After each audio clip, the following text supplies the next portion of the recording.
Hello friends, welcome to knowledge world. આજના વિડીયોમાં જોવાના છે આપણે માર્ચ 2026ના કરંટ અફેરના ખૂબ જ અગત્યના પ્રશ્નો અને આ ભાગ નંબર 2 છે. ભાગ નંબર 1ની લિંક છે તે અહીં વિડીયોમાં આપેલી છે. તો શરૂઆત કરીએ આજના વિડીયોની.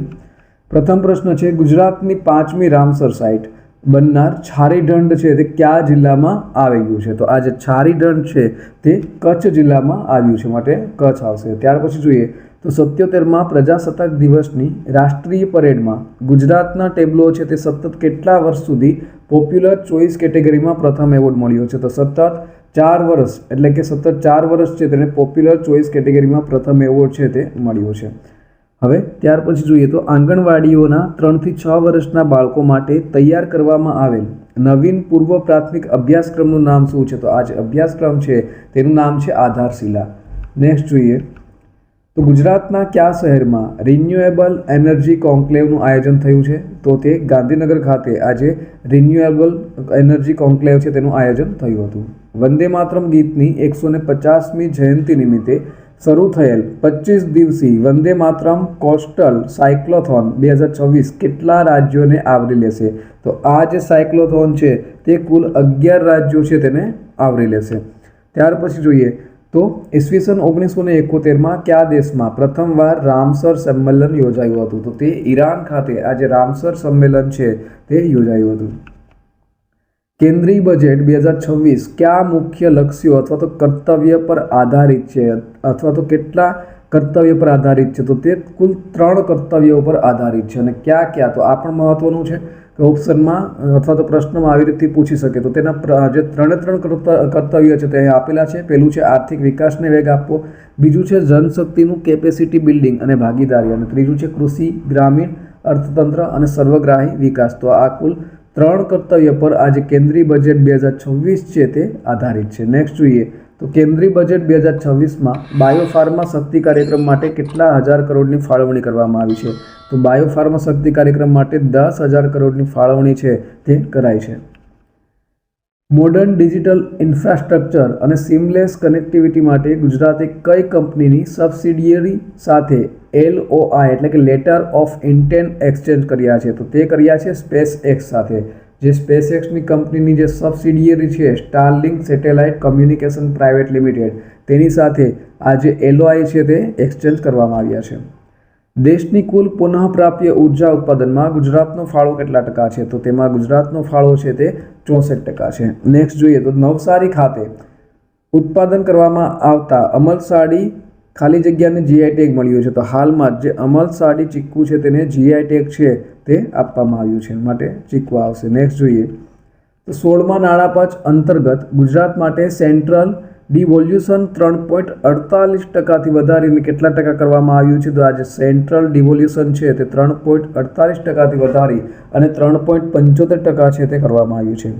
કયા શહેરના પ્રસિદ્ધ ઢોલક વાદક શ્રી હાજીભાઈ કાસમભાઈ મીરને ભારત સરકાર દ્વારા પદ્મશ્રી એવોર્ડ આપવાનું જાહેર થતાં માનનીય મુખ્યમંત્રી શ્રી ભૂપેન્દ્રભાઈ પટેલે તેઓનું સન્માન કર્યું હતું? તો આજે ઢોલક વાદક છે શ્રી હાજીભાઈ કાસમભાઈ મીર, તેઓ જુનાગઢ શહેરના છે, માટે જુનાગઢ આવશે. નેક્સ્ટ જોઈએ તો ગીર અને સમગ્ર સૌરાષ્ટ્રમાં સિંહોની વસાહતવાળા વિસ્તારમાં વર્ષ 2025ની વસ્તી ગણતરી મુજબ સિંહોની સંખ્યા કેટલી છે?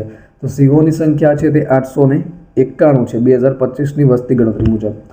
કયા ધર્મસ્થાને ₹950 કરોડના વિકાસ કાર્યો સાથે શક્તિ કોરિડોરના પ્રથમ તબક્કાનો શુભારંભ કરવામાં આવ્યો છે? તો તે અંબાજી ખાતે કરવામાં આવ્યો છે. તાજેતરમાં કૃષિ યુવા સંસદ 2026નું ઉદ્ઘાટન ક્યાં થયું છે? તો તેનું ઉદ્ઘાટન છે તે ઇમ્ફાલ ખાતે થયું છે. નેક્સ્ટ જોઈએ તો રાજ્યના ખૂણે ખૂણે CCTV કેમેરાનું નેટવર્ક મજબૂત કરવા માટે શરૂ કરવામાં આવેલા પ્રોજેક્ટનું નામ શું છે? તો આ ગુજરાત રાજ્યની વાત છે અને તે પ્રોજેક્ટ છે તેનું નામ છે વિશ્વાસ. હવે વિશ્વાસ, તો તેનું ફૂલ ફોર્મ શું છે? તો આ જે પ્રોજેક્ટ છે તેનું વિશ્વાસ નામ છે અને તેનું ફૂલ ફોર્મ છે video integration and state wide advance security. આ છે તે વિશ્વાસનું ફૂલ ફોર્મ છે. રીગ્રાન્ટ કરવાની બાકી હોય તેવી જમીન પ્રવર્તમાન જંત્રીના કેટલા ટકા રકમ ભરી અને નિયમબદ્ધ કરવાનો નિર્ણય લેવાયો છે? તો હાલમાં જ તે 20% કરી અને આ જે નિર્ણય છે તે લેવાયો છે. નેક્સ્ટ જોઈએ તો MS યુનિવર્સિટી વડોદરાના department of archaeology and ancient study સેન્ટરથી ભગવાન બુદ્ધના અવશેષો છે તે કયા દેશમાં પ્રદર્શન માટે મોકલવામાં આવ્યા છે? તો આ જે ભગવાન બુદ્ધના અવશેષો છે તે શ્રીલંકા ખાતે મોકલવામાં આવ્યા છે. કયો દિવસ વિશ્વ વેટલેન્ડ દિવસ તરીકે ઉજવવામાં આવે છે? તો 2 ફેબ્રુઆરીને. ચક નોરિસ કોણ હતા જેનું તાજેતરમાં અવસાન થયું છે? તો ચક નોરિસ છે તેઓ એક અભિનેતા હતા. રાજસ્થાનના મુખ્યમંત્રી દ્વારા રાજસ્થાનના કેટલા શહેરોના નામ બદલવાની જાહેરાત કરી છે? તો હાલમાં તેઓના દ્વારા 3 શહેરોના નામ છે તે બદલવાની જાહેરાત કરી છે. હવે ક્યાં છે તે 3 શહેરો? તો માઉન્ટ આબુ જેનું નામ આબુરાજ રાખવામાં આવ્યું છે, જહાજપુર જેનું નામ યજ્ઞપુર અને કામા તેનું નામ કામવન. તાજેતરમાં આયતુલ્લા અલીરેઝા અરાફીને કયા દેશના વચગાળાના સર્વોચ્ચ નેતા તરીકે નિયુક્ત કરવામાં આવ્યા હતા? તો તેઓને ઈરાનના. તાજેતરમાં પીએમ મોદીએ સર્વાઇકલ કેન્સરને રોકવા માટે 14 વર્ષની છોકરીઓ માટે HPV રસીકરણ અભિયાન છે તે ક્યાં શરૂ કર્યું છે? તો આ જે અભિયાન છે તે અજમેર ખાતે શરૂ કરવામાં આવ્યું છે. તાજેતરમાં વિશ્વની સૌથી જૂની રોગકલા કયા દેશમાં શોધાઈ હતી? તો આ જે રોગકલા છે સૌથી જૂની તે ઇન્ડોનેશિયા દેશમાં શોધાઈ હતી. તાજેતરમાં મહાત્મા અ ગ્રેટ કમ્યુનિકેટર પુસ્તક કોણે લખ્યું છે? તો આ જે પુસ્તક છે મહાત્મા અ ગ્રેટ કમ્યુનિકેટર તે ધીરજ કાકડિયા દ્વારા લખવામાં આવ્યું છે. ભારતીય સેનાએ કયા દેશમાં ઓપરેશન સાગરબંધુ હેઠળ એક મોટો પુલ પ્રોજેક્ટ શરૂ કર્યો છે? તો આ જે પ્રોજેક્ટ છે તે શ્રીલંકા દેશમાં શરૂ કરાયો છે. તાજેતરમાં કયા રાજ્યમાં વિશ્વનું પ્રથમ autonomous maritime shipbuilding and system centre સ્થપાયું હતું? તો આ જે સિસ્ટમ સેન્ટર છે તે આંધ્રપ્રદેશ રાજ્યમાં સ્થાપવામાં આવ્યું છે. તાજેતરમાં નાગરિક ઉડ્ડયન મંત્રી રામમોહન નાયડુએ કયા રાજ્યમાં ભાડા સે ફુરસત યોજના શરૂ કરી છે? તો આ જે યોજના છે તે મધ્યપ્રદેશ રાજ્યમાં શરૂ કરાઈ છે. તાજેતરમાં કઈ બેંકે EPFOના સહયોગથી EPF ચૂકવણી સેવા શરૂ કરી છે? તો આજે છે તે સાઉથ ઇન્ડિયન બેંક દ્વારા આજે EPF ચૂકવણી સેવા છે તે શરૂ કરાઈ છે. તાજેતરમાં કયા રાજ્ય સરકારે તેમના રાજ્ય બજેટમાં શાળાના બાળકો માટે મફત નાસ્તો યોજના શરૂ કરવાની જાહેરાત કરી છે? તો આ જે જાહેરાત છે તે તેલંગાણા રાજ્ય દ્વારા શરૂ કરાઈ છે. તાજેતરમાં ઇન્ટરનેશનલ રેલ કોચ એક્સપો એટલે કે IRCE 2024 ક્યાં યોજાયો હતો? તો આ જે એક્સપો છે તે ચેન્નઈ ખાતે યોજાયો હતો. તાજેતરમાં કયા શહેરમાં કૃષિ ખાદ્ય પ્રણાલીઓમાં મહિલાઓ પર વૈશ્વિક પરિષદનું ઉદ્ઘાટન થયું હતું? તો તે નવી દિલ્હી ખાતે કરવામાં આવ્યું હતું. તાજેતરમાં કયા ક્વિક કોમર્સ પ્લેટફોર્મ પર સમર્પિત આયુષ સ્ટોરનું ઉદ્ઘાટન કરવામાં આવ્યું છે? તો આ જે છે તે ઝેપ્ટો ક્વિક કોમર્સ પ્લેટફોર્મ છે તેના ઉપર આયુષ સ્ટોરનું ઉદ્ઘાટન છે તે કરાયું છે. નેક્સ્ટ જોઈએ. તાજેતરમાં નવા રચાયેલા રાષ્ટ્રીય દંત આયોગના પ્રથમ અધ્યક્ષ તરીકે કોની નિમણૂક કરવામાં આવી છે? તો હાલમાં જ ડૉક્ટર સંજય તિવારી છે તેઓની રાષ્ટ્રીય દંત આયોગના પ્રથમ અધ્યક્ષ તરીકે નિયુક્તિ કરાઈ છે. કયા દેશે 12 માર્ચ 2026ના રોજ તેનો 58મો સ્વતંત્રતા દિવસ ઉજવ્યો? તો તે ઉજવ્યો છે મોરેશિયસે. તાજેતરમાં દક્ષિણ અમેરિકન દેશ ચિલીના નવા રાષ્ટ્રપતિ તરીકે કોણે પદ સંભાળ્યું છે? તો હાલમાં જ જોસ એન્ટોનિયો કાસ્ટ દ્વારા આ જે પદ છે તે સંભાળવામાં આવ્યું છે. તાજેતરમાં સરહુલ ઉત્સવ ક્યાં ઉજવવામાં આવ્યો? તો આ જે ઉત્સવ છે તે ઝારખંડમાં ઉજવવામાં આવ્યો. તાજેતરમાં કાર્બન માર્કેટ પર આંતરરાષ્ટ્રીય પરિષદ પ્રકૃતિ 2026 કયા શહેરમાં શરૂ થઈ? તો આ જે પરિષદ છે પ્રકૃતિ 2026 નામની તે નવી દિલ્હી ખાતે શરૂ થઈ છે. કઈ રાજ્ય સરકારે તેમના બજેટ 2026-27માં સૌથી ગરીબ પરિવારો માટે મુખ્યમંત્રી સુખી પરિવાર યોજના શરૂ કરવાની જાહેરાત કરી છે? તો હાલમાં જ આ જે જાહેરાત છે તે હિમાચલ પ્રદેશ દ્વારા શરૂ કરાઈ છે. નેક્સ્ટ જોઈએ. તો તાજેતરમાં ભારતીય નૌકાદળના નવા સ્ટીલ્થ ફ્રિગેટ તારાગીરી F-41ને કયા સેવામાં સામેલ કરવામાં આવશે? તો આ જે છે સ્ટીલ્થ ફ્રિગેટ તારાગીરી F-41 તો તેને વિશાખાપટ્ટનમ ખાતે સેવામાં સામેલ કરવામાં આવશે. નેક્સ્ટ જોઈએ. તો તાજેતરમાં વિશ્વ હવામાન દિવસ ક્યારે ઉજવવામાં આવ્યો? તો દર વર્ષે 23 માર્ચના રોજ વિશ્વ હવામાન દિવસ છે તેની ઉજવણી કરાય છે. તાજેતરમાં કયા રાજ્યમાં એગ્રીવિઝન કૃષિ યુવા સંસદ 2026 નામનું કૃષિ પરિષદ યોજવામાં આવ્યું હતું? તો આ જે કૃષિ પરિષદ છે તે મણિપુર ખાતે યોજવામાં આવ્યું છે. નેક્સ્ટ જોઈએ. તો 49મી Yonex sunrise junior national badminton championship under 19 2026નું આયોજન કયું રાજ્ય કરશે? તો આ જે છે તે સિક્કિમ દ્વારા કરવામાં આવશે. તાજેતરમાં આંતરરાષ્ટ્રીય ફિલ્મ મહોત્સવ ક્યાંથી શરૂ થયો છે? તો આજે આંતરરાષ્ટ્રીય ફિલ્મ મહોત્સવ છે તે નવી દિલ્હી ખાતેથી શરૂ થયો છે. તાજેતરમાં પ્રકાશિત થયેલા વર્લ્ડ એર ક્વોલિટી રિપોર્ટ 2025 મુજબ કયો દેશ વિશ્વનો સૌથી પ્રદૂષિત દેશ બન્યો છે? તો હાલમાં જ પાકિસ્તાન છે તે વિશ્વનો સૌથી પ્રદૂષિત દેશ છે તે બન્યો છે. તાજેતરમાં કયા દેશમાં કર્કડુ 2026 કવાયત યોજાય છે? તો તે ઓસ્ટ્રેલિયામાં યોજાય છે. તાજેતરમાં $1 ટ્રિલિયન અર્થતંત્રના લક્ષ્યને વેગ આપવા માટે કયું રાજ્ય ઇન્વેસ્ટ મિત્ર 3.0 લોન્ચ કરશે? તો આજે ઇન્વેસ્ટ મિત્ર છે 3.0 તે ઉત્તર પ્રદેશ રાજ્ય સરકાર છે તે લોન્ચ કરશે. તાજેતરમાં મહિલા SHG સભ્યો માટે ભારતનો પ્રથમ UPI લિંક્ડ ઓવરડ્રાફ્ટ કોણે લોન્ચ કર્યો છે? તો હાલમાં જ બેંક ઓફ બરોડા એટલે કે BOB દ્વારા આ જે ઓવરડ્રાફ્ટ છે તે લોન્ચ કરવામાં આવ્યો છે. તાજેતરમાં BIMSTEC યુવા વારસો અને ટકાઉ વિકાસ સઘન અભ્યાસ કાર્યક્રમ કયા રાજ્યમાં યોજાયો હતો? તો આ જે કાર્યક્રમ છે તે મધ્યપ્રદેશ રાજ્યમાં યોજાયો હતો. તાજેતરમાં વિશ્વ ક્ષય દિવસ ક્યારે ઉજવવામાં આવ્યો? તો વિશ્વ TB દિવસ 24 માર્ચના રોજ ઉજવવામાં આવે છે. નેક્સ્ટ જોઈએ તો તાજેતરમાં વિશ્વ નાગરિક સુરક્ષા દિવસ ક્યારે ઉજવાય છે? તો 1 માર્ચે. તાજેતરમાં પ્રકાશિત સ્કાયટ્રેક્સ વર્લ્ડ એરપોર્ટ એવોર્ડ્સ 2026માં કયા એરપોર્ટને વિશ્વનું શ્રેષ્ઠ એરપોર્ટ જાહેર કરવામાં આવ્યું છે?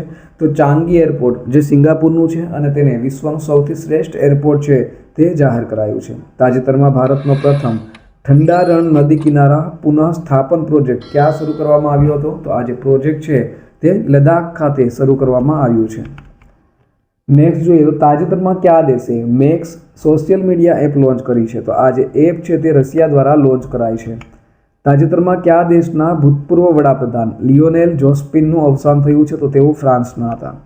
તાજેતરમાં ભારતીય વાયુસેના એટલે કે ઇન્ડિયન એરફોર્સ એ કયા દેશના રોયલ એરફોર્સના પાયલટ્સને તાલીમ આપવા માટે સંમતિ આપી છે?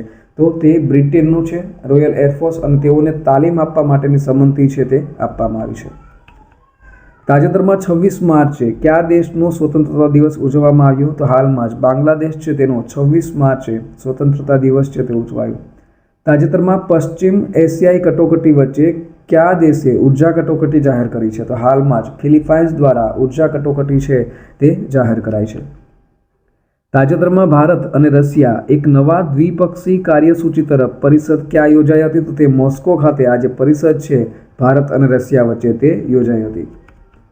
તાજેતરમાં નીતિ આયોગ હેઠળના અટલ ઇનોવેશન મિશન એ કયા રાજ્યમાં ભારતનું પ્રથમ રાજ્ય ઇનોવેશન મિશન શરૂ કર્યું છે? એટલે કે સ્ટેટ ઇનોવેશન મિશન. તો તે ત્રિપુરા ખાતે શરૂ કરાયું છે. તાજેતરમાં પદ્મશ્રી પુરસ્કાર વિજેતા TK ઓમેનનું અવસાન થયું છે. તેઓ કોણ હતા? તો TK ઓમેન તેઓ એક સમાજશાસ્ત્રી છે તે હતા. તાજેતરમાં કયા દેશે AI સાથે વિશ્વનું પ્રથમ સાર્વભૌમ નાણાકીય ક્લાઉડ લોન્ચ કર્યું છે? તો હાલમાં જ આજે નાણાકીય ક્લાઉડ છે તે UAE દ્વારા લોન્ચ કરવામાં આવ્યું છે. તાજેતરમાં ગ્લોબલ ટેક્સટાઇલ કોન્ક્લેવ ક્યાં યોજાયો હતો? તો આજે કોન્ક્લેવ છે તે હરિયાણા ખાતે યોજાયો હતો. તાજેતરમાં સંયુક્ત રાષ્ટ્રએ કયા દેશમાં સ્વચ્છ રસોઈ પ્રોજેક્ટ માટે પેરિસ કરાર હેઠળ પ્રથમ કાર્બન ક્રેડિટને મંજૂરી આપી છે? તો તે મ્યાનમારને આપવામાં આવી છે. તાજેતરમાં ગુંજ 2026 યુવા મહોત્સવ ક્યાં ઉજવાયો હતો? તો તે જમ્મુ અને કાશ્મીરમાં ઉજવાયો હતો. તાજેતરમાં કયો દેશ યુનાઇટેડ કિંગડમમાં પાણીના અગ્નિ સંસ્કારને મંજૂરી આપનાર પ્રથમ દેશ બન્યો છે? તો જે પાણીનો અગ્નિ સંસ્કાર છે તેને મંજૂરી આપનાર પ્રથમ દેશ છે તે સ્કોટલેન્ડ બન્યો છે. તાજેતરમાં કયા રાજ્યનું ડેબ્રુગઢ વન્યજીવન અભયારણ્ય 2 દિવસીય ભારતીય બાયસન ફેસ્ટની બીજી આવૃત્તિનું આયોજન કરશે? તો તે ઓડિશામાં આવેલું છે. તાજેતરમાં હિન્દ મહાસાગર નૌકાદળ પરિષદના અધ્યક્ષ તરીકે કયા દેશને નિયુક્ત કરવામાં આવ્યો છે? તો તે આપણા ભારત દેશ છે તેમાં નિયુક્ત થયો છે. તાજેતરમાં કયા રાજ્યએ નમક્કલ જિલ્લાના કોલી હિલ્સમાં આવેલા અયુરસોલા જંગલમાં પોતાનો પહેલો ડાર્ક સ્કાય પાર્ક બનાવ્યો છે? તો તે તમિલનાડુ રાજ્ય દ્વારા બનાવવામાં આવ્યો છે. તાજેતરમાં નૌકાદળ મુખ્યાલય ખાતે નૌકાદળ શસ્ત્રાગારના મહાનિર્દેશક તરીકે કોને નિયુક્ત કરાયા છે? તો તે BP સિંઘ છે તેઓને નિયુક્ત કરાયા છે. તાજેતરમાં વર્લ્ડ ઇકોનોમિક્સ ફોરમના વચગાળાના CEO તરીકે કોને નિયુક્ત કરવામાં આવ્યા છે? તો તે એલોઇઝ જીવંગી છે તેઓને નિયુક્ત કરાયા છે. માનવ પ્રાણી સંઘર્ષને ઉકેલવા માટે કયા રાજ્યમાં પ્રોજેક્ટ હનુમાન શરૂ કરવામાં આવ્યો છે? તો તે આંધ્રપ્રદેશ રાજ્યમાં શરૂ કરાયો છે. તાજેતરમાં આંતરરાષ્ટ્રીય નિઃશસ્ત્રીકરણ અને અપ્રસાર જાગૃતિ દિવસ ક્યારે ઉજવવામાં આવ્યો? તો તે 5 માર્ચના રોજ ઉજવવામાં આવ્યો. તાજેતરમાં કયા રાજ્યએ 1000 કરોડના નવીનતા ભંડોળ સાથે મહત્વાકાંક્ષી STI નીતિ 2026-2031નું અનાવરણ કર્યું છે? તો આ જે નીતિ છે તેનું અનાવરણ આપણા ગુજરાત રાજ્ય દ્વારા કરવામાં આવ્યું છે. 11માં રાયસીના ડાયલોગ 2026માં કયા દેશના રાષ્ટ્રપતિ મુખ્ય મહેમાન છે? તો તેમાં ફિનલેન્ડ દેશના રાષ્ટ્રપતિ છે તે મુખ્ય મહેમાન છે. તાજેતરમાં કયા રાજ્યએ લંડનમાં GI ટેગવાળા કાર્બી આંગલોંગ આદુનો પ્રથમ કન્સાઇનમેન્ટ નિકાસ કર્યો છે? તો હાલમાં જ તે આસામ દ્વારા નિકાસ છે તે કરવામાં આવ્યું છે. તાજેતરમાં કયા દેશે ઈરાન સામે ઓપરેશન એપિક ફ્યુરી શરૂ કર્યું છે? તો આ જે એપિક ફ્યુરી ઓપરેશન છે તે US દ્વારા શરૂ કરાયું છે. ડિસેમ્બર 2025 સુધીમાં ભારતમાં કયા રાજ્યમાં સૌથી વધુ GST વૃદ્ધિ એટલે કે 37% નોંધાઈ છે? તો તે નાગાલેન્ડ રાજ્યમાં નોંધાઈ છે. તાજેતરમાં કયો દેશ યુરોપિયન યુનિયનમાં માતાથી બાળકમાં HIV અને સિફિલિસના સંક્રમણને દૂર કરનાર પ્રથમ દેશ બન્યો છે? તો તે બન્યો છે ડેનમાર્ક. ભારતે કયા દેશ સાથે મહત્વપૂર્ણ ખનિજો, નવીનીકરણીય ઉર્જા અને સંસ્કૃતિ પર 3 કરારો પર હસ્તાક્ષર કર્યા છે? તો તે કર્યા છે કેનેડા દ્વારા. તાજેતરમાં ભારતે કયા દેશ સાથે $2.6 બિલિયન યુરેનિયમ સોદો કર્યો છે? તો હાલમાં જ આ જે સોદો છે તે કેનેડા સાથે કરવામાં આવ્યો છે. તાજેતરમાં કયા રાજ્યમાં ડોળ જાત્રા ઉત્સવ ઉજવવામાં આવ્યો? તો તે આસામમાં ઉજવવામાં આવ્યો. ઇન્ડિયા સ્ટીલ સમિટ 2026 કયા શહેરમાં યોજાશે? તો તે નવી દિલ્હી ખાતે યોજાશે. તાજેતરમાં ઉનાળા પહેલાં કયા રાજ્યએ ઉચ્ચ શિક્ષણ સંસ્થાઓ માટે હીટવેવ મેનેજમેન્ટ SOP જારી કર્યો છે? તો તે છે તે ઓડિશા રાજ્ય દ્વારા જારી કરવામાં આવ્યો છે. તાજેતરમાં કયા એરપોર્ટને સતત બીજા વર્ષે 2025 ASQ best arrival service award મળ્યો છે? તો તે મળ્યો છે મેંગલુરુ એરપોર્ટને. તાજેતરમાં એન્જિનિયર્સ ઇન્ડિયા લિમિટેડના વચગાળાના CMD તરીકે કોની નિમણૂક કરવામાં આવી છે? તો તે નિમણૂક કરાઈ છે પ્રવીણ M ખાનુજાની. AI આધારિત ફરિયાદ નિવારણ અને સરળ DBT સંકલન માટે ભારતનું પ્રથમ સંકલિત દિવ્યાંગ સહાયક પોર્ટલ ક્યાં શરૂ કરવામાં આવ્યું છે? તો આ જે પોર્ટલ છે તે મહારાષ્ટ્ર ખાતે શરૂ કરાયું છે. તાજેતરમાં બોત્સવાનાથી લાવવામાં આવેલા 9 ચિત્તા ભારતના કયા રાષ્ટ્રીય ઉદ્યાનમાં છોડવામાં આવ્યા હતા? તો તે કુનો રાષ્ટ્રીય ઉદ્યાન છે ત્યાં છોડવામાં આવ્યા છે. તાજેતરમાં ગીચક નાકાના નામની નવી ભૂગર્ભ માછલી કયા રાજ્યમાં મળી આવી છે? તો તે મળી આવી છે આસામ રાજ્યમાં. તાજેતરમાં આરવ ડેંગલા ભારતનો કેટલામો નંબર 1 ગ્રાન્ડ માસ્ટર બન્યા છે? તો આરવ ડેંગલા છે તેઓ 93મો ગ્રાન્ડ માસ્ટર છે તે બન્યા છે. તાજેતરમાં કયા દેશે 6ઠ્ઠી પેઢીની સ્કાય સ્ટિંગ મિસાઇલ વિકસાવી છે? તો હાલમાં જ આ જે મિસાઇલ છે તે ઇઝરાયલ દેશ દ્વારા વિકસાવવામાં આવી છે. ભારતે તાજેતરમાં કયા દેશ સાથે આર્થિક સંબંધોને વેગ આપવા માટે દ્વિપક્ષીય સ્વેપ કરાર રિન્યૂ કર્યો છે? તો આ જે છે તે જાપાન સાથે આ સ્વેપ કરાર રિન્યૂ કરાયો છે. તાજેતરમાં DRDO અને ભારતીય નૌકાદળે કયા રાજ્યના દરિયાકાંઠે P-8I વિમાનમાંથી સ્વદેશી હવામાં છોડી શકાય તેવા કન્ટેનર ADS 150નું સફળતાપૂર્વક પરીક્ષણ કર્યું છે? તો તે પરીક્ષણ ગોવામાં કરવામાં આવ્યું છે. તાજેતરમાં વિશ્વ ઊંઘ દિવસ ક્યારે ઉજવવામાં આવ્યો? તો તે 13 માર્ચના રોજ. તાજેતરમાં સાઉન્ડ સ્પંદન નવીનતા માટે કોને રાષ્ટ્રીય પુરસ્કાર એનાયત કરવામાં આવ્યો છે? જે દ્રષ્ટિહીન લોકોને મુસાફરી કરવામાં મદદ કરે છે. તો તે જ એનાયત કરવામાં આવ્યો છે કર્ણાટક રાજ્યને. રણજી ટ્રોફીમાં સૌથી વધુ 42 વખત કઈ ટીમ છે તે વિજેતા બની છે? તો તે બની છે મુંબઈ. અને તાજેતરમાં નીતિ આયોગના CEO તરીકે કોણે વધારાનો કાર્યભાર સંભાળ્યો છે? તો તે સંભાળવામાં આવ્યું છે સુશ્રી નિધિ ચિબર દ્વારા. તો આ સાથે આજના દિવસનો જે વિડીયો છે તે અહીં પૂર્ણ થાય છે. અગાઉ પણ કીધું એમ કે ભાગ નંબર 1 છે તેનો અહીં વિડીયો છે તે અહીં સ્ક્રીન ઉપર આપેલો છે, જ્યાંથી તમે ભાગ નંબર 1 છે તે પણ જોઈ શકશો.